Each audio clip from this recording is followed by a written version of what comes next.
জুলাই সনদে স্বাক্ষর করায় এনসিপির বিরাগ ভাজন জামায়াত। আইনি ভিত্তি পেলেই সনদে সই করা নিয়ে সিদ্ধান্ত।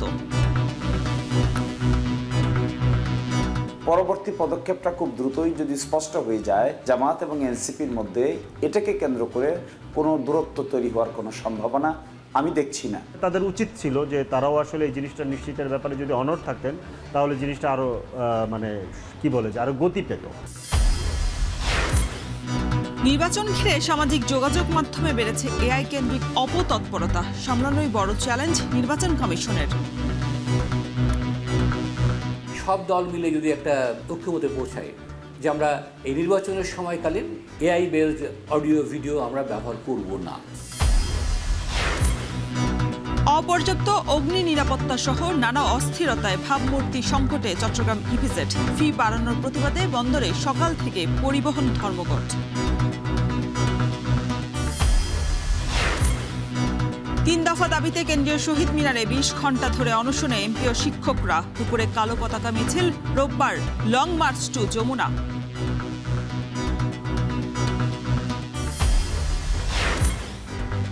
এবং ওয়ানডেতে দুঃসময় কাটছে না বাংলাদেশ দলের। ঘুরে দাঁড়াবার প্রত্যয় নিয়ে উইন্ডিজের বিপক্ষে দুপুরে মাঠে নামবে টাইগাররা।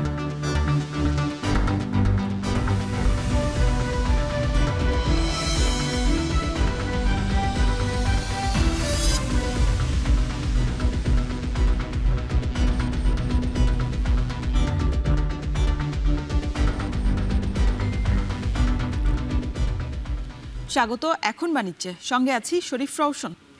জুলাই সনদ স্বাক্ষর ঘিরে নতুন করে মতবিরোধ তৈরি হয়েছে জামায়াত এবং এনসিপির মধ্যে। জামায়াত বলছে আইনগত ভিত্তির নিশ্চয়তা নিয়েই স্বাক্ষর করেছেন তারা। দলটির প্রত্যাশা এনসিপিও হয়তো শিগগিরই স্বাক্ষর করবে জুলাই সনদে। তবে এনসিপি বলছে আইনি ভিত্তি পেলেই বিষয়টি নিয়ে সিদ্ধান্ত জানাবেন তারা। বিস্তারিত জানাচ্ছেন বেলায়েত হোসেন। রাজনীতিতে আজ যে শত্রু কাল সে মিত্র, নেই স্থায়ী কোনো বন্ধু, নেই স্থায়ী শত্রুও। আজ যার সঙ্গে কাঁধে কাঁধ মিলিয়ে লড়াই, কাল তাকেই দেখা যায় প্রতিপক্ষের আসনে। এই যেমন বিএনপি জামায়াতের কথাই ধরা যাক। দীর্ঘ 2 দশকেরও বেশি সময় ভোটের মাঠে, রাজনীতির মাঠে সঙ্গী ছিল দল দুটি, আর এখন তাদের যোজন যোজন দূরত্ব। তবে 24 পরবর্তী জামায়াতের উদীয়মান মিত্র জাতীয় নাগরিক পার্টির সাথেও সম্পর্ক যে তিক্ততায় গড়াবে তা হয়তো জুলাই সনদ স্বাক্ষর অনুষ্ঠান না আসলে এতটা প্রকাশ্য হতো না। জাতীয় নাগরিক কমিটি, পরবর্তীতে যা এনসিপি, একসময় এখানে সাবেক শিবির নেতাদের আধিপত্য থাকলেও দিন যত গড়িয়েছে ততই চির ধরেছে জামায়াতের সাথে তাদের সম্পর্কের। তবে জুলাই সনদের আইনগত ভিত্তির দাবি নিয়ে দল দুটি আবারও কাছাকাছি আসতে শুরু করেছিল। বিশেষ করে গণভোট, সংবিধান আদেশ বা জুলাই সনদ বাস্তবায়ন, এসব বিষয়ে এনসিপি এবং জামাতের প্রস্তাব কিংবা অবস্থান ছিল প্রায় কাছাকাছি। আলাদা আলাদা হলেও একই ইস্যুতে রাজপথে সরব ছিল দল দুটি। আইনি ভিত্তি নিশ্চিত না করা হলে স্বাক্ষর অনুষ্ঠানে যাবে না এনসিপি, এটাই বলে আসছিল দলটির নেতারা এবং শেষ পর্যন্ত সেটি ঘটল। কিন্তু এমন আভাসও ছিল জামায়াত হয়তো স্বাক্ষর করবে না জুলাই সনদে। শেষমেশ জুলাই সনদের অনুষ্ঠানে উপস্থিত হয়ে জামাত যখন হাসি মুখে স্বাক্ষর করে ফেলে তখন মন ভাঙতে শুরু করে এনসিপি নেতাদের। ক্ষুব্ধ প্রতিক্রিয়া জানাতে থাকেন তারা। এই একটা স্বাক্ষর অনুষ্ঠানে যোগ দেওয়ার জন্য যেই পরিমাণ ধরেন যেই পরিমাণ উচ্ছ্বাস দেখা গেল রাজনৈতিক দলগুলোর মধ্যে, এইটা কিছুটা তো হতাশার। বাংলাদেশের জনগণকে একটা নতুন বাংলাদেশের দিকে নিয়ে যাওয়াটাই রাজনৈতিক দলগুলোর প্রধান দায়িত্ব। সেই জায়গাটা তারা কতটুকু পালন করতে পারলেন, আর এনসিপি কতটুকু ইতিহাসের পক্ষে থাকলো কিংবা ইতিহাসের ভুল পথে থাকলো, সেটা আমার মনে হয় বিচারটা জনগণ করতে পারবে। সামাজিক যোগাযোগ মাধ্যমে এনসিপি নেতাদের নানা মন্তব্যে অনেকটা এমন অর্থ দাঁড়ায়, বিএনপির স্বাক্ষরে তেমন কোনো প্রতিক্রিয়া না থাকলেও জামায়াতের স্বাক্ষর নিয়ে বেজায় চটেছেন তারা। জামাতও এর সাথে উচ্চকণ্ঠ ছিলেন, জামাতের নেতারা উচ্চকণ্ঠ ছিলেন যে তারাও আইনি ভিত্তি ছাড়া জুলাই সনদে স্বাক্ষর করবেন না, এটা বলেছিলেন। শেষ মুহূর্তে তারা এটা কেন করলেন এটা তারাই ভালো জবাব দিতে পারবে। তবে তাদের উচিত ছিল যে তারাও আসলে এই জিনিসটা নিশ্চিতের ব্যাপারে যদি অনড় থাকতেন তাহলে জিনিসটা আরও আরো গতি পেত। যদিও জামায়াত নেতা শিশির মনির বলছেন জুলাই সনদের আইনগত ভিত্তি 2-1 দিনের মধ্যেই পাবে, এই আশায় স্বাক্ষর করেছেন তারা। পরবর্তীতে একটা আদেশ জারি হবে, ওই আদেশের ভিত্তিতে একটা গণভোট হবে, গণভোটের পরে একটা পার্লামেন্ট হবে, ওই পার্লামেন্টের 2টা ক্ষমতা থাকবে, প্রথম ক্ষমতা হবে তার কনস্টিটিউয়েন্ট পাওয়ার, আর দ্বিতীয় ক্ষমতা হবে তার সাধারণ পার্লামেন্ট হিসেবে কাজ করার। তাহলে এই যে ধাপগুলো, এই ধাপগুলো অতিক্রম করার জন্য প্রথম পদক্ষেপ হলো জুলাই সনদে স্বাক্ষর। এ সময় তার কাছে প্রশ্ন ছিল, জাতীয় সংসদের দক্ষিণ প্লাজায় এনসিপির অনুপস্থিতি আর জামায়াতের উপস্থিতি এ নিয়ে যে মতবিরোধ তৈরি হয়েছে সে বিষয়ে তার মূল্যায়ন কি। পরবর্তী পদক্ষেপটা স্পষ্ট হলে এমসিপিও এখানে স্বাক্ষর করবে বলেই আমরা আশা করি। পরবর্তী পদক্ষেপটা খুব দ্রুতই যদি স্পষ্ট হয়ে যায় তাহলে আমার ধারণা আর কোনো মতপার্থক্য থাকবে না, এবং এই ক্ষেত্রে জামায়াত এবং এনসিপির মধ্যে এটাকে কেন্দ্র করে কোনো দূরত্ব তৈরি হওয়ার কোনো সম্ভাবনা আমি দেখছি না। জামায়াতের এই নেতার আশা, এনসিপিও হয়তো অচিরেই স্বাক্ষর করবে জুলাই সনদে। আমাদের দেখলে সম্মান করে। বেলায়েত হোসাইন, এখন, ঢাকা। এর আগে বহু টানাপোড়েন এবং সংখ্যা কাটিয়ে শুক্রবার স্বাক্ষরিত হয় ঐতিহাসিক জুলাই সনদ। দেশের রাজনৈতিক নতুন বন্দোবস্তের পথে একটি ঐতিহাসিক পদক্ষেপ হিসেবে ২৪টি রাজনৈতিক দল এবং জোট প্রতিনিধি সনদটিতে সই করেছে। তবে সই করেননি এনসিপি এবং 4টি বামপন্থী দল। শুক্রবার বিকেলে জাতীয় সংসদের দক্ষিণ প্লাজায় জাতীয় সঙ্গীতের মধ্য দিয়ে শুরু হয় ঐতিহাসিক জুলাই সনদ স্বাক্ষর অনুষ্ঠান। যোগ দেন প্রধান উপদেষ্টা ডক্টর ইউনূস সহ ৫৪ জন রাজনীতিবিদ। উপস্থিত ছিলেন গেল ৮ মাসের রাজনৈতিক দলের সাথে আলোচনার টেবিলে বসা ঐক্যমত্য কমিশন সহ দেশের বিশিষ্টজনেরাও। অনুষ্ঠানে কমিশনের সহ সভাপতি ডক্টর আলী রিয়াজ বলেন, রাষ্ট্রীয় সামাজিক চুক্তি জুলাই জাতীয় সনদ, এটি দ্রুতই বাস্তবায়ন হবে বলেও জানান তিনি। জুলাই সনদে সই শেষে প্রধান উপদেষ্টা ডক্টর মোহাম্মদ ইউনূস বলেন, এর মধ্য দিয়ে নতুন এক বাংলাদেশের সূচনা হলো। সারা পৃথিবীর জন্য উদাহরণ হয়ে থাকবে এই দলিল। দেশের আনাচে কানাচে যে তরুণরা জুলাইয়ে জীবন দিয়েছে তারাই নতুন বাংলাদেশ করবে বলেও আশা প্রকাশ করেন প্রধান উপদেষ্টা। যেই উদাহরণ আমাদের দেশের রাজনৈতিক বৃন্দ সৃষ্টি করেছেন সেটা দেশের জন্য তো বটেই, সারা পৃথিবীর জন্য উদাহরণ হয়ে থাকবে। আমি তাদেরকে আবারও মোবারকবাদ জানাই এই কাজটি করার জন্য, দেশকে অনেক উচ্চে নিয়ে যাওয়ার জন্য। বহু উচ্চে নিয়ে গেছেন তারা। এই যে আমরা এটা পারলাম, একটা কমিশন বসিয়ে একমত করার চেষ্টা করা, এই যে কমিশন বসানো হলো, এই সুযোগ যারা দিল, যার কারণে হলো, তাদের কথা আমরা একবার স্মরণ করি। গণ অভ্যুত্থানের নায়কদের কথা স্মরণ করি, যাদের কারণে আজকে আমরা এখানে এসেছি, যারা এই অভ্যুত্থানের জন্য প্রাণ দিয়েছে, রক্ত দিয়েছে, তাদের কাছে স্মরণ করি। যারা আহত হয়েছে, বীর যোদ্ধা যারা আহত হয়েছে, বেঁচে আছেন, কষ্টে আছেন, তাদের কথা স্মরণ করি। সত্য মিথ্যার সংমিশ্রণ, সম্পূর্ণ গুজব কিংবা টার্গেট করে ব্যক্তির বিরুদ্ধে অপপ্রচার সবই ঘটছে সামাজিক যোগাযোগ মাধ্যমে। এর মাধ্যমে এমন গুজবও ছড়ানো সম্ভব যা শুধু কয়েকটি কেন্দ্রেই নয়, পুরো নির্বাচনকেই ভণ্ডুল করে দিতে পারে বলে শঙ্কা প্রযুক্তিবিদদের। অন্যদিকে নির্বাচন কমিশনের এআই নিয়ে দুশ্চিন্তা থাকলেও এর প্রতিরোধে কতটা প্রস্তুত, এর উত্তরই খুঁজেছেন সহকর্মী নাজমুস সাকিব। নির্বাচনে কাকে ভোট দেবেন? আমি জাতীয়তাবাদী দল বিএনপিকে ভোট দেব, আমার দেশকে সুন্দর ও শান্তিপূর্ণ করতে। দেখে সত্য মনে হলেও ভিডিওটি আসলে নকল ও এআই জেনারেটেড। বিভিন্ন রাজনৈতিক দলগুলোর এমন সব ভিডিও ঘুরে বেড়াচ্ছে সামাজিক যোগাযোগ মাধ্যমে। এনসিপি ও জামায়াত কেন পিআর পদ্ধতি চায়? কিন্তু প্রচারণার বাইরেও এমন সব ভিডিও রয়েছে যেখানে চালানো হচ্ছে অপপ্রচার। ভুল তথ্য কিংবা গুজব ছড়ানোর মাধ্যম হয়ে উঠছে এসব ভিডিও। এতে সাধারণ মানুষের পক্ষে বোঝা কঠিন হচ্ছে কোনটি আসল আর কোনটি নকল। উভয় দলের ১০০ জন নেতাকর্মীর মধ্যে ৮০ জনই আগে আওয়ামী লীগের নেতা ছিলেন। এসব ভিডিও তৈরি হয় কিভাবে? লার্নিং বাংলাদেশ নামক এই প্রতিষ্ঠানে ডিজাইন, অ্যানিমেশন সহ এআই কন্টেন্ট তৈরি ও প্রশিক্ষণ দেওয়া হয়। প্রতিষ্ঠানটির কর্ণধার দেখালেন চ্যাটজিপিটি বা এআই সহ নানা সফটওয়্যার দিয়ে প্রম্পট তৈরি করে খুব সহজেই তৈরি হচ্ছে ভিডিও। আমার ভোট আমি দিয়েছি আর আমার সাথে পুরো এলাকার মানুষ, এবার নির্বাচনে আমরা জয়ী হবই, এটা হচ্ছে ডায়লগ। হ্যাঁ, এই ডায়লগে একটা ভিডিও বানাবো। এখন কিন্তু সে আমাকে একদম ডিটেইলে প্রম্পট লিখে দিচ্ছে। গুগল ফ্লোতে আসবো, এখানে আমি দিয়ে দিব, দিয়ে হচ্ছে এন্টার দিব। আমার ভোট আমি দিয়েছি আর আমার সাথে আছে পুরো এলাকার মানুষ, এবার নির্বাচনে আমরা জয়ী হবই। এসব ভিডিও তৈরিতে নির্ধারিত সফটওয়্যারে ভোট কিংবা নির্বাচন সংক্রান্ত কিছু নীতিমালা থাকলেও প্রম্পটের শব্দগত পরিবর্তন করে খুব সহজেই গুজব বা অন্যের বিরুদ্ধে অপপ্রচার চালানো সম্ভব হচ্ছে। টেক্সট দিয়ে একটা ভিডিও জেনারেট করে ফেলতে পারছেন, হয়তোবা এটা নতুন এনভায়রনমেন্ট কিংবা 80% 60% হচ্ছে সিমিলার আছে। এখন কিন্তু ধরেন আমি আপনার একটা ছবি নিয়ে আপনার ছবির উপরে ভিডিও বানায় ফেলতে পারবো, তো সেখানে কিন্তু এনভায়রনমেন্ট আপনার ছবি সব কিছু কিন্তু সেম আসছে, তো এটাও কিন্তু এখন সম্ভব। যদিও নির্বাচন কমিশন বলছে এটি চ্যালেঞ্জ হিসেবে নিয়েই কাজ করছেন তারা। AI intervention, misuse of information, abuse of information, fake information, এই সমস্ত ব্যাপারে এটা ওনাদেরও আছে বলে এটা একটা কমন প্রবলেম। তো আমরা বলেছি আমরা এটাতে নিয়ে কাজ করছি, কি কাজ করছি সেটা বলেছি, এবং এই পর্যায়ে যদি কোনো সহযোগিতা লাগে তাহলে আমরা চাই। কিন্তু একথা অস্বীকারের উপায় নেই, নির্বাচনে এআই এর চ্যালেঞ্জ নিয়ে যত আলোচনা তার রোধে এখনও সরকারের তেমন প্রস্তুতি দেখা যাচ্ছে না। এই প্রযুক্তিবিদ জানালেন এমন সব মারাত্মক গুজব এআই এর মাধ্যমে ছড়ানো সম্ভব যা শুধুমাত্র কয়েকটি কেন্দ্রেই নয় পুরো নির্বাচনকেই ভণ্ডুল করে দিতে পারে।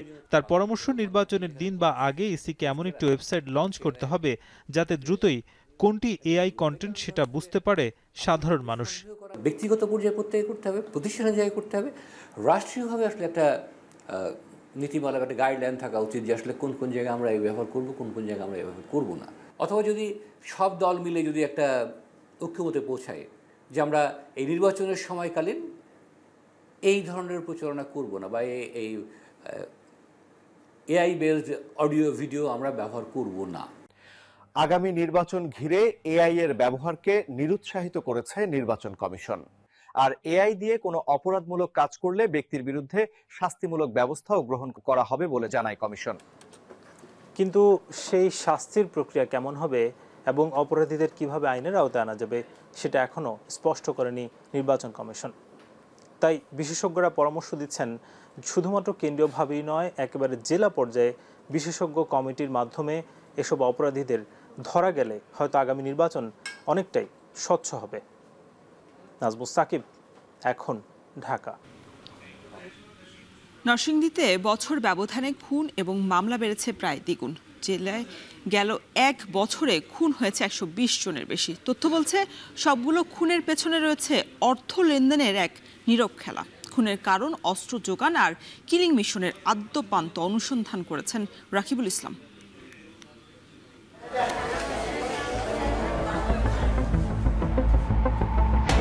নরসিংদীতে একের পর এক ঘটছে খুনের ঘটনা।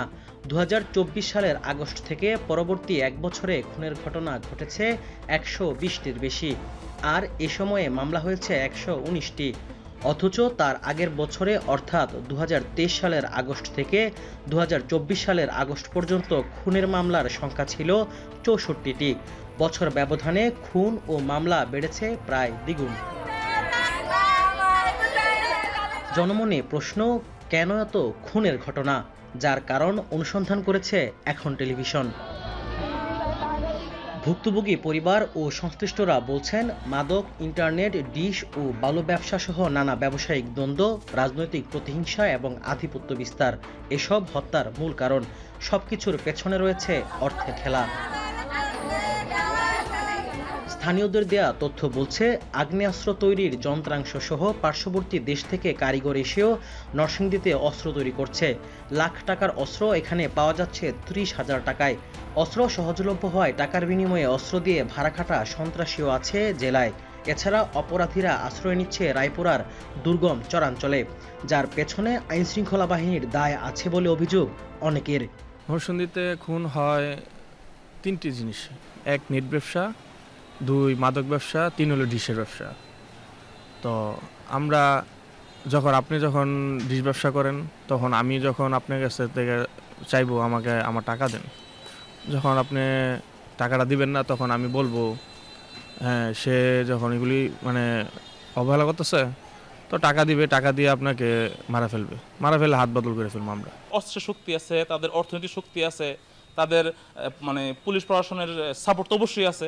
যে লোকগুলো আপনার অস্ত্রের শক্তি দেখায় এরা কিন্তু স্থানীয় না, এমন না, এরা কিন্তু মনে করেন ভাড়া খাটে। ওদের কাছে তো মানুষ কিছু না, খুন করতে হবে কিছু না, ওরা যে এই গেমটা তাদেরই করতে হবে বা জিততে হবে। রাজনীতিতে পেশিশক্তি প্রদর্শনে সন্ত্রাসী রাজনৈতিক নেতারা খুনের সাথে জড়িতদের কারামুক্ত করেন এমন তথ্যও রয়েছে টিম এখনের কাছে। নরসিংদী জেলা ও দায়রা জজ আদালতের সহকারী পাবলিক প্রসিকিউটরের কাছে প্রশ্ন ছিল, খুনের মামলাগুলোর বিচার প্রক্রিয়ায় কেন এত ধীরগতি?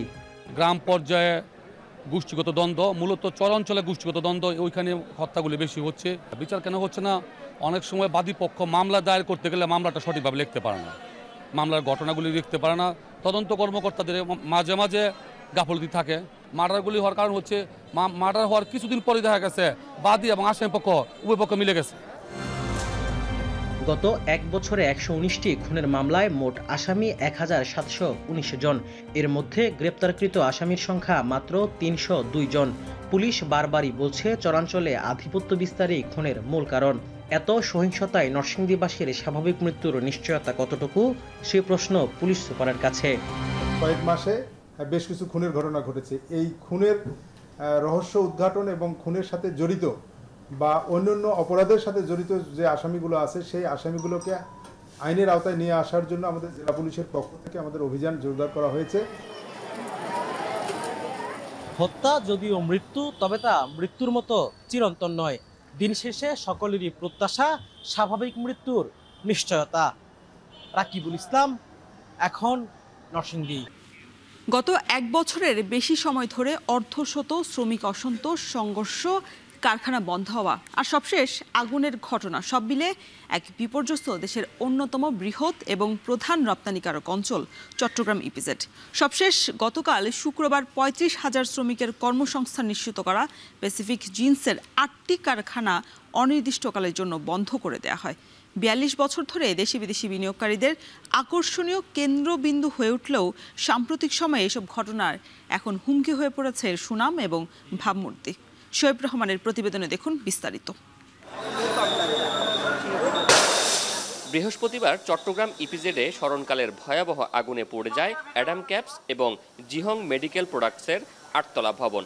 ১৭ ঘন্টারও বেশি সময় পর আগুন নিয়ন্ত্রণে আসে। ততক্ষণে পুড়ে ছাই হাজার কোটি টাকার সম্পদ, ৩,০০০ শ্রমিকের কর্মসংস্থান।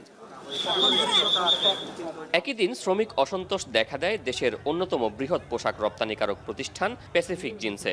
শ্রমিকদের সংঘর্ষে শুক্রবার প্যাসিফিক জিন্সের ৮টি প্রতিষ্ঠান অনির্দিষ্টকালের জন্য বন্ধ করে দেয়া হয়। উপার্জন হারায় ৩৫,০০০ শ্রমিক। শুধু তাই নয়, গেল এক বছরে এই ইপিজেডে জেএমএস, মেরিকো সহ অন্তত ১৫টি কারখানায় প্রায় ৫০টির মতো শ্রমিক অসন্তোষের ঘটনা ঘটেছে। বন্ধ ও নিলাম হয়েছে কয়েকটি কারখানা। রপ্তানিকারক অঞ্চলে অগ্নিকাণ্ড সহ অর্ধশত শ্রমিক অসন্তোষ, সংঘর্ষের ঘটনা ভয় ধরিয়েছে বিনিয়োগকারীদের মনে। এটা ভিন্ন ধরনের একটা ওয়ার্কার আনরেস্ট হয়ে যাচ্ছে, বিশেষ করে ম্যানেজমেন্টের সাথে। ম্যানেজমেন্ট বলতে আমি মালিক না, যারা ম্যানেজিং স্টাফ, তাদের সাথে ওয়ার্কারদের যে পরিমাণ দ্বন্দ্ব গতকালকে দেখেছি এবং ফিজিক্যালি অ্যাসল্ট হতে দেখেছি, আমার নিজেরই ভয় লাগছে যে সামনে ফ্যাক্টরি কী করে চালাবে। ১৯৮৩ সালে চট্টগ্রামের দক্ষিণ হালিশহর এলাকায় ৪৫৩ একর জায়গা জুড়ে গড়ে ওঠে সিইপিজেড। শুল্কমুক্ত এলাকা, বন্দরের কাছাকাছি অবস্থান, আমদানি রপ্তানিতে কম খরচ সহ সবকিছু মিলিয়ে ৪২ বছরে এই ইপিজেড হয়ে ওঠে বিনিয়োগকারীদের অন্যতম পছন্দের গন্তব্য। এখানে ১৩টি দেশের বিনিয়োগ ছাড়িয়েছে $2.2 বিলিয়ন। বছরে রপ্তানি আয় $1 বিলিয়ন বেশি। স্পর্শকাতর এলাকায় এমন অস্থির পরিবেশ ও আগুন নিয়ন্ত্রণে সক্ষমতা নিয়ে প্রশ্ন উঠেছে জনমনে। শ্রমিকরা কাজ করতো দোতলা, তিনতলায়, ফায়ারটা হয়েছে 7 তলায়। এইখান থেকে ফায়ার ফাইটিংয়ের টিম ওইখানে যেতে যেতে আগুনটা তারা মনে করেছে যে তাদের নিয়ন্ত্রণের বাইরে, যেখানে সক্ষমতাটা আছে শুধুমাত্র ফায়ার সার্ভিস, সিভিল ডিফেন্সের, তারাই আগুনটা নির্বাপনের প্রচেষ্টা করতে পারে। সবশেষ ঘটনায় ফায়ার সার্ভিস জীবন বাজি রেখে কাজ করলেও যন্ত্রপাতি ও দক্ষতার অভাবকে দুষছেন বিনিয়োগকারীরা। এছাড়া কারখানাগুলোতে কী ধরনের রাসায়নিক থাকে, দুর্ঘটনায় কতটা ভয়াবহ রূপ নিতে পারে তারও আগাম ধারণা নেই কারো। পার্শ্ববর্তী যে বিল্ডিংটা ছিল খুবই সন্নিকটে, এটা সেটব্যাকটা ছিল না, যার কারণে আমাদের কোনো ফায়ার ফাইটাররা ওখানে পজিশন নিতে পারেন নাই, যার কারণে এটা আমাদের জন্য একটু কষ্টসাধ্য ছিল।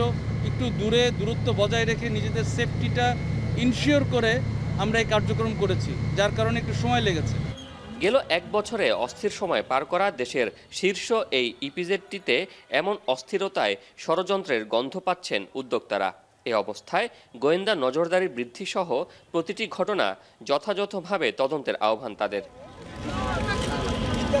শোয়েব রহমান, এখন, চট্টগ্রাম।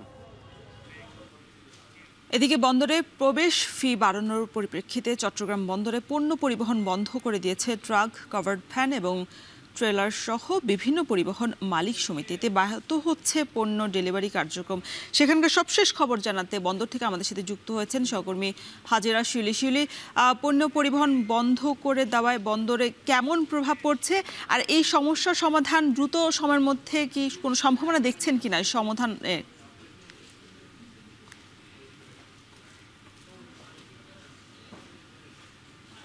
আসলে বন্দর কর্তৃপক্ষ কিন্তু তাদের অবস্থানে এখন পর্যন্ত অনড় রয়েছে এবং truck, covered van, trailer, prime mover অ্যাসোসিয়েশনের মালিক সমিতিও তারা বলছে তাদের যে পরিমাণ প্রবেশ ফি বাড়ানো হয়েছে, আগে যেখানে 57 টাকা 50 পয়সা ছিল, গত 14 তারিখে বন্দর তাদের যে ট্যারিফ বাড়িয়েছে বিভিন্ন খাতে 56টি সেবার বিপরীতে, একই সাথে তারা নতুন করে ট্রাক, কাভার্ড ভ্যান সহ অন্যান্য যানবাহন যেগুলো পণ্য আমদানি পণ্য ডেলিভারি নিতে এবং রফতানি পণ্য নিয়ে বন্দরে প্রবেশ করে, সব ধরনের যানবাহনের প্রবেশ ফি বা পাসের যে ফি, গেট পাস ফি, সেটি বাড়িয়েছে এবং সেটি বাড়িয়ে করা হয়েছে 230 টাকা পর্যন্ত ভ্যাট সহ।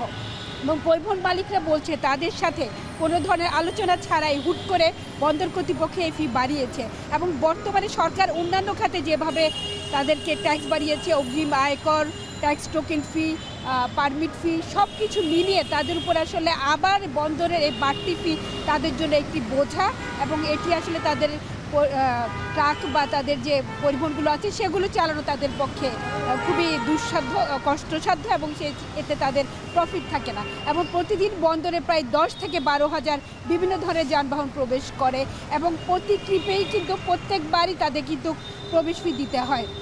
তো এই অবস্থায় কিন্তু চট্টগ্রাম বন্দর থেকে পণ্য ডেলিভারি বলা যায় একেবারেই বন্ধ হয়ে গেছে। তবে অফডক বা বেসরকারি যে 21টি কন্টেনার ডিপো আছে তাদের গাড়িগুলো রফতানি পণ্য নিয়ে বন্দরে প্রবেশ করতে পারছে।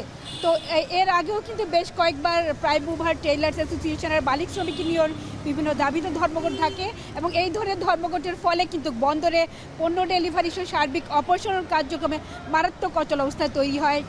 যেহেতু বন্দরে প্রতিদিনে কিন্তু জাহাজে করে পণ্য কন্টেনার বা অন্যান্য পণ্য আসছে এবং যখন কন্টেনারগুলো জমে যায় এবং ডেলিভারি না হয় তখন কিন্তু বন্দরে স্পেস সংকট দেখা যায় এবং জাহাজ থেকে পণ্য ওঠানামায় সময় অনেক ধীর গতিতে হয়। পণ্য ডেলিভারি না হওয়ার কারণে বন্দরে যে মুভমেন্ট সহ অন্যান্য সার্বিক কার্যক্রমে কিন্তু মারাত্মক প্রভাব পড়ে এবং সর্বোপরি কিন্তু আমদানি রফতানি কার্যক্রমেও কিন্তু এর বিরূপ প্রভাব করে। বিশেষ করে আমদানি পণ্য ডেলিভারি যদি না নিতে পারেন তাহলে শিল্প মালিকরা তাদের কাঁচামাল সংকটে পড়তে পারেন। এছাড়া বন্দরে তাদের 4 গুণ হারে প্যারাল রেন্টও দিতে হয় নির্ধারিত সময় পার হয়ে যাওয়ার পরে। তাই এই সমস্যার আসলে খুব দ্রুত সমাধান দরকার এবং ট্রাক মালিক সমিতির নেতারা বলছেন বন্দরকে তাদের সাথে আলোচনা করে এই সমস্যার সমাধান করতে হবে এবং ফি কমাতে হবে, না হয় তাহলে তারা অনির্দিষ্টকালের জন্য এই ধর্মঘট চালিয়ে যাবেন। তো এই ছিল আমার কাছে এখনকার মধ্যে সবচেয়ে রহস্য। প্রবেশ ফি বাড়ানোর পরিপ্রেক্ষিতে চট্টগ্রাম বন্দরে পণ্য পরিবহন বন্ধের ঘোষণা দিয়েছে পরিবহন মালিক সমিতি। এ বিষয়ে বিস্তারিত জানাচ্ছিলেন সহকর্মী হাজেরা শিউলি। 20% বাড়ি ভাড়া বৃদ্ধি সহ 3 দফা দাবিতে 20 ঘণ্টা ধরে কেন্দ্রীয় শহীদ মিনারে অনশন করছে এমপি ও শিক্ষকরা। একই সঙ্গে চলছে অবস্থান কর্মসূচিও, আর অনির্দিষ্টকালের কর্মবিরতি গড়িয়েছে 6ষ্ঠ দিনের মতো। এদিকে কর্মসূচির অংশ হিসেবে দুপুরে কালো পতাকা নিয়ে মিছিল করবেন শিক্ষকরা। সে বিষয়ে আরও বিস্তারিত জানাতে কেন্দ্রীয় শহীদ মিনার থেকে সরাসরি যুক্ত হয়েছেন সহকর্মী বাইজিৎ সাদ। কালো পতাকা মিছিল কখন শুরু হবে, আর এই যে অনির্দিষ্টকালের যে তাদের অবস্থান কর্মসূচি, এই দাবি পূরণ নিয়ে কোনো অগ্রগতি আছে কিনা? আজকে 7 দিনের মতো তারা অবস্থান কর্মসূচি পালন করছেন এবং তাদের এই অবস্থান কর্মসূচির অংশ হিসেবে আজ তারা কালো পতাকা মিছিল করবেন। কেননা তাদের যে দাবি, সেই দাবি নিয়ে আসলে এখন পর্যন্ত কোনোরূপ কোনো অগ্রগতি হয়নি এবং সরকার এ বিষয়ে আসলে এখন পর্যন্ত কোনো পদক্ষেপ গ্রহণ না করায় তারা বিভিন্ন কর্মসূচি দিয়ে যাচ্ছেন। তার ধারাবাহিকতায় আজকে তারা কালো পতাকা মিছিল করবেন। দুপুরে দুপুরে এই ঘোষণা কিন্তু তারা দিয়েছেন। এবং এই মুহূর্তে আসলে শিক্ষকদের মধ্যে 100 জন অনশনে রয়েছেন। তারা গতকাল দুপুর 2টা থেকে অনশন শুরু করেন। এখন ঘড়িতে ঠিক 10:30 অর্থাৎ 20.5 ঘন্টা পার হয়ে গিয়েছে। 100 জন শিক্ষক অনশনে রয়েছেন। এর মধ্যে এনসিপির স্বাস্থ্য সেল এসে ঘোষণা দিয়েছে যে অনশনে থাকা শিক্ষকদের তারা স্বাস্থ্য সেবা দিবেন। এছাড়া আমরা দেখেছি যে শিক্ষকরা গত রবিবারে তাদের যেই আন্দোলন, তাদের 3 দফা দাবিতে, অর্থাৎ তাদের মূল বেতনের 20% বাড়ি ভাড়া, 1500 টাকা স্বাস্থ্য ভাতা এবং 75% উৎসব ভাতার দাবিতে তারা আন্দোলন চালিয়ে যাচ্ছিলেন। এবং সারা দেশে 30,000-এরও বেশি শিক্ষা প্রতিষ্ঠান বন্ধ রেখে তারা কর্মবিরতিতে রয়েছেন, পাঠদান বন্ধ রেখেছেন। এবং তারা বলছেন যতক্ষণ পর্যন্ত তাদের দাবি দেওয়া মেনে না নেওয়া হবে ততক্ষণ পর্যন্ত তারা কর্মবিরতিতে থাকবেন এবং তাদের যে আন্দোলন এটি চলমান থাকবে। যদিও এর মাঝে তারা বেশ কিছু কর্মসূচি পালন করেছেন। তারা মার্চ টু সচিবালয়, শাহবাগ ব্লকেড এবং এর পরবর্তীতে প্রধান উপদেষ্টার বাসভবন যমুনা অভিমুখে পদযাত্রার কথা থাকলেও সেটি তারা পরবর্তীতে রাজনৈতিক নেতৃবৃন্দের অনুরোধে স্থগিত করেন। এবং গতকালকে তারা টিএসসি অভিমুখে যাত্রা করেছেন, সেখানে বিক্ষোভ করেছেন এবং এর পরবর্তীতে আসলে অনশনের ঘোষণা দিয়ে এখন তারা অনশন করছেন। তবে সরকারের পক্ষ থেকে তাদের বারবার প্রস্তাব দেওয়া সত্ত্বেও তারা বসতে রাজি হননি। যখন তারা বসতে রাজি হয়েছেন তখন সরকার তাদেরকে 5% দেওয়ার কথা বলেছে, কিন্তু সেটি তারা প্রত্যাখ্যান করেছেন। তারা বলছেন তাদের এই যে 5% অথবা 500 টাকা বৃদ্ধির যে বিষয়টি, সেটি আসলে তাদের সঙ্গে প্রহসন। এই কারণে তারা এই শহীদ মিনার থেকে নড়বেন না যতক্ষণ না পর্যন্ত তাদের দাবি না মানা হচ্ছে এবং তারা শ্রেণীকক্ষে পাঠদান করতেও যাবেন না। এটি কিন্তু তারা এই জায়গা থেকে তাদের বার্তা দিচ্ছেন। এবং অনশনের 20.5 ঘন্টা পার হয়ে গেলেও এখন পর্যন্ত সরকারিভাবে তাদের কাছে কেউ আসেননি এবং তাদের দাবি দেওয়া মানার ব্যাপারেও কোনো পদক্ষেপ নেওয়া হয়নি। তারা কিন্তু আমাদেরকে তেমনটি জানিয়েছেন। এই ছিল আমার কাছে সবশেষ।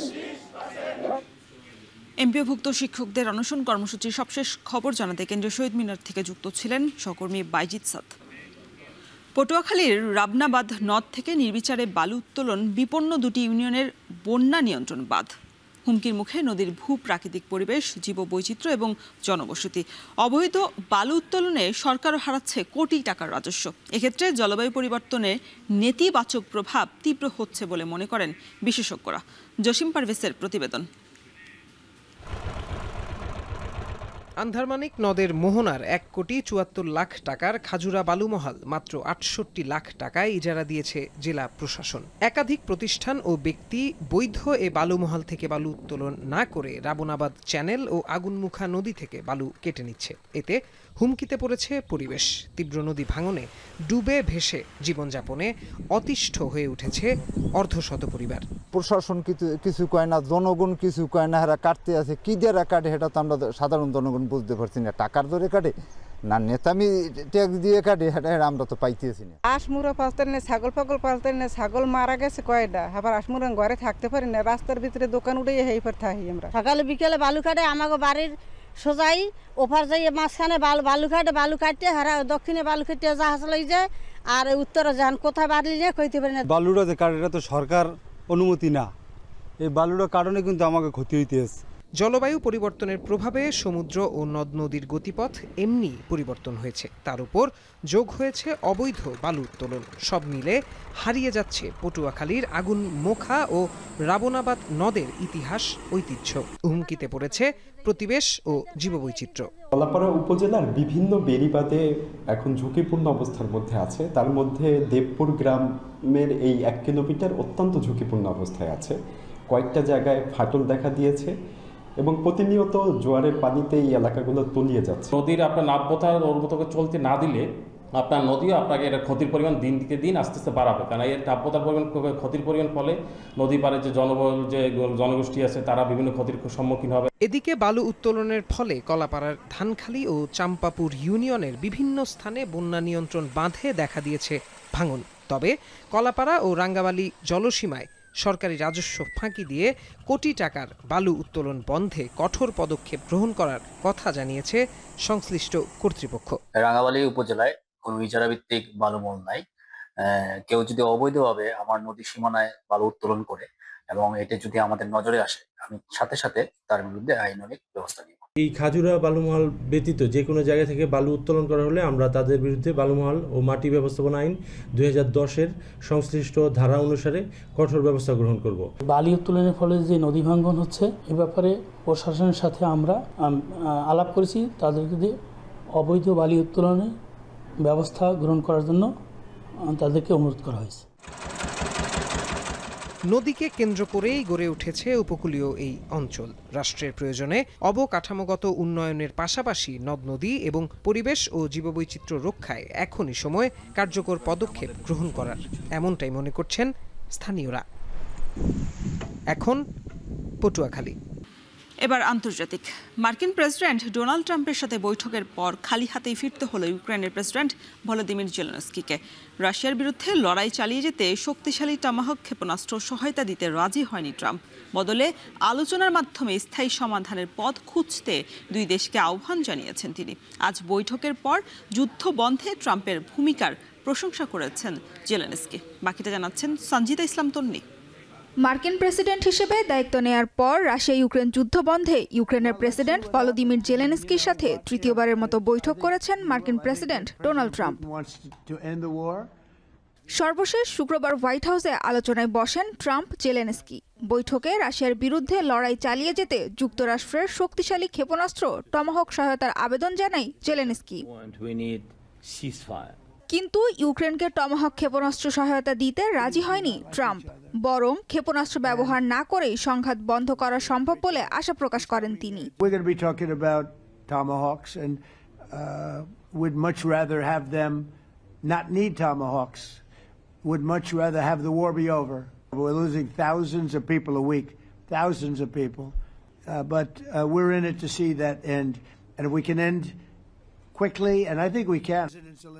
জেলেনস্কির সাথে বৈঠকের আগে রুশ প্রেসিডেন্ট ভ্লাদিমির পুতিনের সাথে ফোনে কথা বলেছেন ট্রাম্প। পুতিন যুদ্ধ বন্ধে আগ্রহী উল্লেখ করে মধ্যস্থতাকারী হিসেবে রাশিয়া ইউক্রেন দুই দেশকে আলোচনার মাধ্যমে স্থায়ী সমাধানের উপায় খোঁজার আহ্বান জানান ট্রাম্প।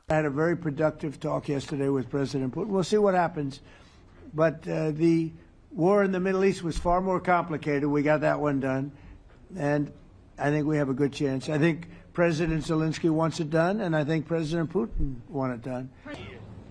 টমাহক ক্ষেপণাস্ত্র সহায়তা না পেলেও ট্রাম্পের সাথে ফলপ্রসূ বৈঠক হয়েছে বলে জানিয়েছেন জেলেনস্কি। বৈঠকের পর হোয়াইট হাউসের বাইরে সাংবাদিকদের প্রশ্নের জবাবে জেলেনস্কি বলেন, ট্রাম্পের সাথে নিরাপত্তা নিশ্চিত করার বিষয়ে আলোচনা হয়েছে, তবে টমাহক অস্ত্রের বিষয়ে কোনো মন্তব্য করেননি তিনি। Productive meeting, long meeting, yes, because we wanted to have wide plan of topics and questions, and so spoke about air defense. We spoke about also about long range, of course, and I want not to make statements about it. We decided that we don't speak about it. এদিকে ট্রাম্পের সাথে বৈঠকের পর জেলেনস্কির সাথে ফোনে কথা বলেছেন ইউরোপীয় ইউনিয়নের নেতারা। এ সময় ইউক্রেনের প্রতি আবারও শক্তিশালী সমর্থন জানিয়েছেন তারা। ফোনালাপে যুক্ত ছিলেন ন্যাটোর মহাসচিব মার্কো রুটো। এছাড়া যুক্তরাজ্যের ডাউনিং স্ট্রিটের এক মুখপাত্র জানিয়েছেন, যুদ্ধবিরতির আগে পরে কিভাবে ইউক্রেনকে সমর্থন দেয়া যায় সে বিষয়ে আলোচনা অব্যাহত থাকবে। সঞ্জিদা ইসলাম তন্নি, এখন বিশ্ব।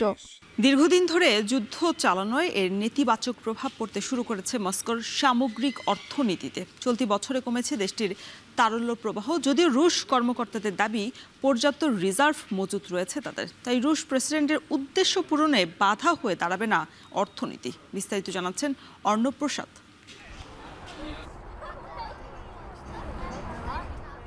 বড় ধরনের অর্থনৈতিক সংকোচন, উচ্চ বাজেট ঘাটতি ও জনগণের ওপর করের অতিরিক্ত বোঝা না চাপিয়ে 2022 থেকে ইউক্রেন যুদ্ধ চালিয়ে যাচ্ছে রাশিয়া। এ কারণে যুদ্ধ সত্ত্বেও 2023-24 অর্থবছরে দেশটির অর্থনৈতিক প্রবৃদ্ধি ছিল 4% ওপরে। কিন্তু চলতি বছরে বিভিন্ন কারণে সামনে আসছে রুশ অর্থনীতির নেতিবাচক চিত্র, যা নিয়ে সম্প্রতি ইঙ্গিত দিয়েছেন মার্কিন প্রেসিডেন্ট ডোনাল্ড ট্রাম্প। তার দাবি ঝুঁকির মুখে রয়েছে মস্কোর অর্থনীতি, তবে এটিকে অস্বীকার করেছে ক্রেমলিন। Именно для этого и проводится специальная военная операция. Президент Путин неоднократно говорил, что он открыт для перевода всего процесса в политико-дипломатическое русло. তবে পুতিন ও তার প্রতিনিধিরা রুশ অর্থনীতি নিয়ে যতই আশার কথা শোনান না কেন, ৩.৫ বছরের যুদ্ধের ছাপ পড়তে শুরু করেছে দেশটির জনজীবনে। দেশটির অর্থ মন্ত্রণালয়ের বরাতে আল জাজিরা জানায়, বছরের প্রথম ৮ মাসে বাজেট ঘাটতির পরিমাণ ৫১ বিলিয়ন মার্কিন ডলার, যা মস্কোর পুরো বছরের জন্য ধারণা করা ৪৭ বিলিয়ন ডলারের ঘাটতিকে ছাড়িয়ে গেছে। রয়টার্স জানায় ২০২৪-এ ৪.৩% অর্থনৈতিক প্রবৃদ্ধি অর্জনের পর এবছর ১% প্রবৃদ্ধি অর্জনের লক্ষ্যমাত্রা ছিল মস্কোর, কিন্তু আন্তর্জাতিক মুদ্রা তহবিলের পূর্বাভাসে কাঙ্ক্ষিত অর্থনৈতিক প্রবৃদ্ধি ০.৯% থেকে কমিয়ে ০.৬% নির্ধারণ করা হয়েছে। In the military, it was procurement, but also it was a lot of it was to do with the kind of the spin-off out of military. In other words, paying for a lot of soldiers, paying very high wages to attract people into the military, and that, of course, then boosting household. বার্তা সংস্থাটি আরও জানায়, আগামী বছর প্রতিরক্ষা খাতের budget কমানোর পরিকল্পনা করছে ক্রেমলিন। ১১ বিলিয়ন ডলার কমিয়ে এ খাতের বাজেটের সম্ভাব্য পরিমাণ হতে পারে ১৫৪ বিলিয়ন। বাজেট সংকটের শঙ্কায় এবছর ধীরগতিতে অভিযান চালিয়ে যাচ্ছে ক্রেমলিন। প্রথম ৮ মাসে ইউক্রেনের ১%-এরও কম জায়গা দখল করে রুশ বাহিনী। অর্থনৈতিক সংকট কাটাতে ভ্যাটের পরিমাণ ২০ থেকে ২২% উন্নীত করার পরিকল্পনা করছে পুতিন সরকার। বিশ্লেষকদের মতে রুশ সরকার যুদ্ধ পরিচালনার জন্য প্রতিরক্ষা খাতকে সমৃদ্ধ করতে সরকারি ব্যাংকের অর্থ খরচ করায় মন্দার শঙ্কায় দেশটি। রাশিয়ার জাতীয় কল্যাণ তহবিলে তারল্যের পরিমাণ ১/৩ কমে ৩৪ বিলিয়নে দাঁড়িয়েছে। বিশেষজ্ঞদের শঙ্কা ২০২৬ সালে পুরোপুরি শেষ হতে পারে সঞ্চিত ভাণ্ডার। এরই মধ্যে কর্মী ছাঁটাই শুরু করেছে অনেক রুশ কোম্পানি। তবে রাশিয়ার অর্থনীতি ঝুঁকির মুখে থাকলেও একেবারে ভেঙে পড়বে না বলে মনে করেন অনেক বিশ্লেষক। ইউক্রেন ঘনিষ্ঠ দেশগুলো মস্কো থেকে তেল না কেনায় দেশটি বার্ষিক ৮২ বিলিয়ন মার্কিন ডলার বঞ্চিত হলেও যুদ্ধ শুরুর পর থেকে তাদের তেল বিক্রির অন্যতম উৎস চীন ও ভারত। বেজিং ইতোমধ্যে মস্কোর কাছ থেকে আগাম কয়েক বছরের তেল কম মূল্যে কিনে ফেলেছে। এর অর্থ রয়েছে রুশ কোষাগারে। অর্ণব প্রসাদ, এখন বিশ্ব। এবার খেলার খবর। শেষ ১২ ওয়ানডেতে মাত্র একটি জয়, দলের মিডল অর্ডারের ধারাবাহিক ব্যর্থতা। তাই বলা যায় ৫০ ওভারের ক্রিকেটে এখন দুঃসময় পার করছে বাংলাদেশ ক্রিকেট দল। একগুচ্ছ সংশয় নিয়ে আজ ওয়েস্ট ইন্ডিজের বিপক্ষে ঘরের মাঠে প্রথম ওয়ানডেতে মাঠে নামবে বাংলাদেশ ক্রিকেট দল। আর এই সিরিজ দিয়েই নিজেদের ফর্ম ফিরে পেতে মরিয়া ফিল সিমন্সের শিষ্যরা। বাকিটা জানাচ্ছেন জুবাইর আহমেদ। ওয়ানডে ক্রিকেটের সময়টা একেবারেই পক্ষে নেই বাংলাদেশের। নিজেদের একসময়ের প্রিয় ফরম্যাটে এখন টাইগাররা ধুঁকছে। শঙ্কা আছে পরবর্তী বিশ্বকাপে সরাসরি জায়গা করে নেয়ার প্রশ্নে। ২০২৭-এর মার্চের আগে প্রতিটি ওয়ানডেই তাই বাংলাদেশের কাছে পাচ্ছে বাড়তি গুরুত্ব। ঘরের মাঠে ওয়েস্ট ইন্ডিজের বিপক্ষে সিরিজ দিয়ে নিজেদের ফর্ম ফিরে পাওয়ার লক্ষ্য বাংলাদেশ দলের সামনে। মাত্র দিন দুয়েক আগে আরব আমিরাত থেকে ফেরা টাইগারদের অনুশীলনে দেখা গেল সিরিয়াস মেজাজে। সিনিয়র সহকারী কোচ সালাউদ্দিন আহমেদ কোচিং প্যানেলে আসার পর ওয়ানডে ফরম্যাটে মোট ৬ বার ২৫০ রানের আগেই থেমেছে বাংলাদেশ। মিডল অর্ডার ব্যাটারদের হাতে নেই রানের দেখা। কোচ ফিল সিমন্স জানালেন, ম্যাচ জেতার জন্য এদিকে বাড়তি নজর আছে দলের। We did not put partnerships on in the middle, especially. We had one partnership at the top and then the middle fell apart. We saw it a little bit in Sri Lanka, getting that mentality that we need partnerships in the middle, and I think that's something that the guys are trying to work on as much as possible. অধিনায়ক মেহেদী হাসান মিরাজকে নিয়েও আছে প্রশ্ন। তার অধীনে সবশেষ ১০ one day ম্যাচে একটি মাত্র জয় বাংলাদেশের। কোচ সিমন্স অবশ্য অধিনায়ক মিরাজকে পাশমার্কি দিচ্ছেন। I think Miraj is a good captain, but you can't judge his captaincy on 200 runs and 198 and not chase him. Now, in the field you can judge his captaincy, and I think the captaincy in the field has been good, but winning games depends on your batsmen too, and if your batsmen don't score the runs that is needed, then you're going to be in trouble. 25 মাস পর মিরপুর শেরে Bangla cricket স্টেডিয়ামে ফিরছে one day cricket. 2023 সালে এই মাঠে series হারের পর থেকেই বাংলাদেশ ক্রিকেটে নিম্নমুখী পারফরমেন্সের শুরু। নতুন সিরিজটা তাই হারানো ফর্ম আর আত্মবিশ্বাস ফিরে পাওয়ার মিশন। ওয়েস্ট ইন্ডিজের বিপক্ষে 3 ম্যাচের ওয়ানডে সিরিজটা বাংলাদেশ ক্রিকেটের জন্য বিশেষ কিছু। জুবায়ের আহমেদ, এখন, ঢাকা। আফগান পাকিস্তান সীমান্তে উত্তেজনায় উরগুন জেলার 3 জন স্থানীয় ক্রিকেটারের মৃত্যুতে পাকিস্তানে আসন্ন 3 জাতি সিরিজ থেকে নিজেদের নাম প্রত্যাহার করে নিয়েছে আফগানিস্তান ক্রিকেট। গেল মাসেই পাকিস্তান, আফগানিস্তান এবং শ্রীলঙ্কাকে নিয়ে 3 জাতি সিরিজ আয়োজনের পরিকল্পনা করে পাকিস্তান ক্রিকেট বোর্ড। টি-20 ফরম্যাটে অনুষ্ঠিত হবার কথা ছিল এই টুর্নামেন্ট। নভেম্বরের 17 থেকে 29 তারিখে রাওয়ালপিন্ডি এবং লাহোরে অনুষ্ঠিত হবার কথা ছিল এই সিরিজ। তবে সীমান্তে উত্তেজনায় ক্রিকেটারদের মৃত্যুকে মর্মান্তিক ঘটনা বলে উল্লেখ করেছে আফগান ক্রিকেট বোর্ড। স্থানীয় ক্রিকেটারদের মৃত্যুকে আফগানিস্তানের ক্রীড়া পরিবারের জন্য বড় আঘাত বলেও উল্লেখ করেছে ইসিবি।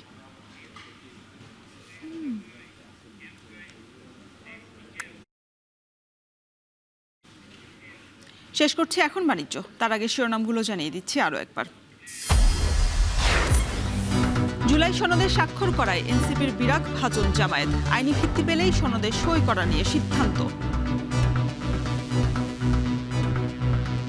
পরবর্তী পদক্ষেপটা খুব দ্রুতই যদি স্পষ্ট হয়ে যায় জামায়াত এবং এনসিপির মধ্যে, এটাকে কেন্দ্র করে কোনো দূরত্ব তৈরি হওয়ার কোনো সম্ভাবনা আমি দেখছি না। তাদের উচিত ছিল যে তারাও আসলে এই জিনিসটা নিশ্চিতের ব্যাপারে যদি অনড় থাকতেন, তাহলে জিনিসটা আরো আরো গতি পেত। নির্বাচন ঘিরে সামাজিক যোগাযোগ মাধ্যমে বেড়েছে এআই কেন্দ্রিক অপতৎপরতা, সামলানোই বড় চ্যালেঞ্জ নির্বাচন কমিশনের। সব দল মিলে যদি একটা ঐক্যমতে পৌঁছায় যে আমরা এই নির্বাচনের সময়কালীন এআই বেসড অডিও ভিডিও আমরা ব্যবহার করব না। অপর্যাপ্ত অগ্নি নিরাপত্তা সহ নানা অস্থিরতায় ভাবমূর্তি সংকটে চট্টগ্রাম ইপিজেড, ফি বাড়ানোর প্রতিবাদে বন্দরে সকাল থেকে পরিবহন ধর্মঘট। 3 দফা দাবিতে কেন্দ্রীয় শহীদ মিনারে 20 ঘণ্টা ধরে অনশনে এমপিও শিক্ষকরা, দুপুরে কালো পতাকা মিছিল, রোববার লং মার্চ টু যমুনা।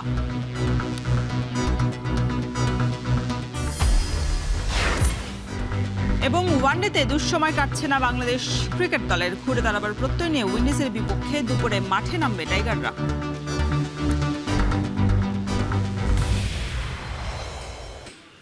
এই ছিল এখন বাণিজ্যের আয়োজনে। এখন টেলিভিশন ওয়েবসাইটে দেখতে ভিজিট করুন www.ekon.tv। যারা ফেসবুকে যুক্ত থাকতে ভিজিট করুন facebook.com/tv.ekon এবং ইউটিউবে সরাসরি এখন টেলিভিশন দেখতে ভিজিট করুন youtube.com/c/ekontv।